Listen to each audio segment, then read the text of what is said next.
Boy, this heat is an understatement.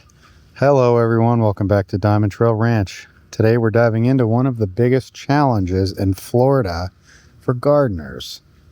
How to successfully grow food in extreme heat. These bell peppers here, they're hot, man. Been watering. We're actually in a severe weather drought right now. Or not drought, severe weather for heat. Anywhere you live that's got hot, long summers, you know what I'm talking about.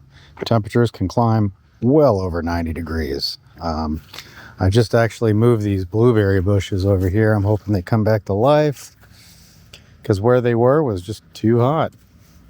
So I'm going to share with you guys what I've learned by choosing, about which crops, right, the correct shade, watering strategies, even how animals like chickens and ducks can help you. That way, you can still grow plenty of fresh food even when the heat is just simply unbearable. First, let's talk about what to grow. Not every plant is going to thrive when it's 95 degrees in the shade. Some crops just can't take it, but there are plenty of heat tolerant options, that love Florida summers. Okra practically thrives on neglect and heat.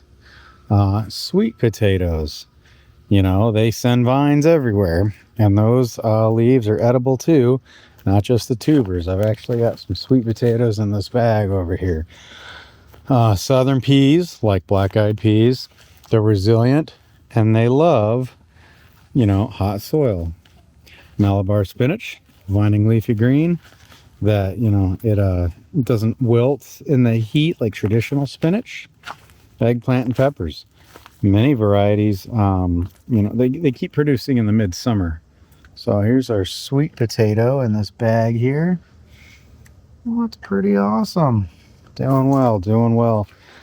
By midsummer, most of these, traditional garden favorites really struggle unless you pick heat tolerant varieties.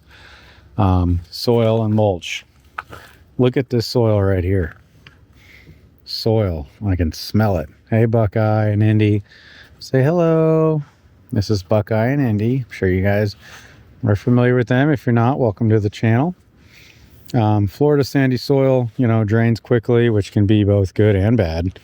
Problem is, it doesn't hold nutrients or moisture very well. That's where compost, like you see over here, big pile right there, comes in. You can use compost manure from your horses, goats, donkeys like Indy here, this happy boy. It's incredible for building rich soils in general. Then what you want to do is you want to cover with mulch. In Florida, mulch is absolutely vital. You can't speak enough about mulch. You got to have mulch. It traps in the moisture for you, keeps in the roots cool. The roots coolness, it keeps it in, feeds the soil as well as it breaks down. Mulch does. So without mulch, you'll really be watering nonstop, and your plants will still look stressed. So when it comes to the extreme heat, shade is your best friend. That's what we're looking at here, right? Florida's funny. When it says full sun, it doesn't mean full sun. It can mean 3 to 4 hours here in Florida. We're so close to the equator. The difference in full sun is not, in tropical climates, does not mean the same thing. I can't stress that enough. You don't always have to build shade, when Red likes to run them off. You can plant tall crops like corn or sunflowers to give natural shade. What else? Banana trees. We got banana trees. They can do pineapple when they get real tall, depending on what you got next to them. We got some vetiver grass growing. What else is over there that gets pretty? And we got sugar cane that comes to mind. So you put some things near it that can help give you that shade barrier, natural shade barrier. It'll thank you. So planting in the cooler zones can give you an advantage in the midsummer. It just does. Watering. Let's going to talk water. Water is absolutely everything in Florida. In the Florida heat, plants dry out fast. Best way to water, deep, less often, rather than shallow and daily. Because your roots, think about your roots. Where are they going to be if you're watering shallow and daily? They're going to be shallow, right? When weak. Roots grow deep down instead of staying at the surface when you do it that way. Drip irrigation or soaker hoses are great for saving water as well. And getting right where the plants need to be. We like to water early in the morning or late in the evening. We're actually on a severe hot weather alert right now between the hours of, I believe, it's like 10 or 11 in the morning to 7 p.m. So it's crazy, and they don't want you watering during those hours. But honestly, we did it. I did it a little bit. I got real close on some of my like the sugar canes that I planted recently. Helps cool them down too. Watering in the middle of the day, it can waste through water evaporation, so try not to do it often. If it sits on leaves, it can actually scorch them, so don't do that either. What else comes to mind with water? Tap water, your plants are not a big fan of tap water. Well's a different story. With water, rainwater is obviously ideal. It may not be obvious, shouldn't say obviously, but what rainwater is ideal because it's actually a little more acidic and it helps nutrients get absorbed more. I don't know if you guys knew that or not, but the balance is important in the heat. Stressed plants and poor soil, it's easy target for pests. So strong, healthy plants grow, and rich composted soil can resist bugs and disease. Just much better in general. I think it's the balance is just, it's gotta be done. One thing that makes Florida gardening unique is how well animals fit into the system, like these guys. Chickens scratch up the bugs. These guys are eating up old basically weeds from the garden area, old banana compost. You can drop your banana leaves in place and let it compost and refeed your plants as well, or you can let it feed your animals. It's good for them. They got some hay over there, butterscotch, stripes. Is that stripes? Yeah. That's Dixie, and this is Calypso. Yeah, that's Calypso.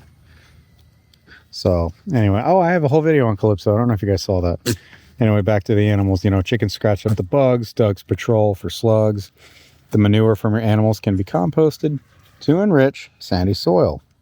I like to dump it actually over on our sandy spots on the left side of the house over there on the other side. It's a great balance. Animals, take advantage of the cycle. Your animals feed the soil feeds the plants feed us. Another tip to think is seasonal. A lot of northern gardeners are used to planting in May and harvesting in summer.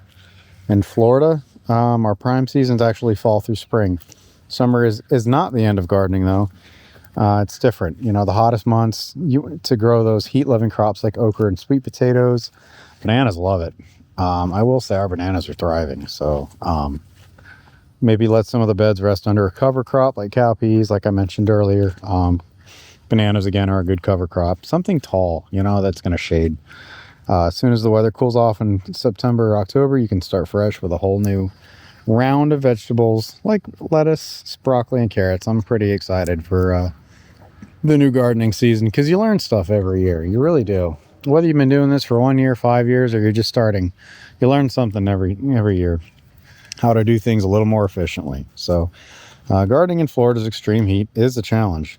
But it's also an opportunity to grow food that people up north can't.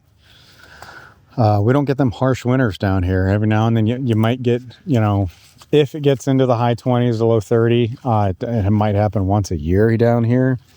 You can prepare for it generally. And unless you got like mangoes or something, again, you just want to make sure you prepare. But hey guys, if you found this helpful, don't forget to hit that like button and share it with a friend.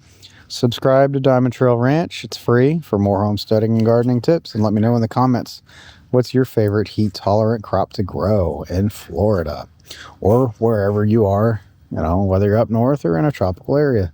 Thanks for watching, and we'll see you guys in the next one.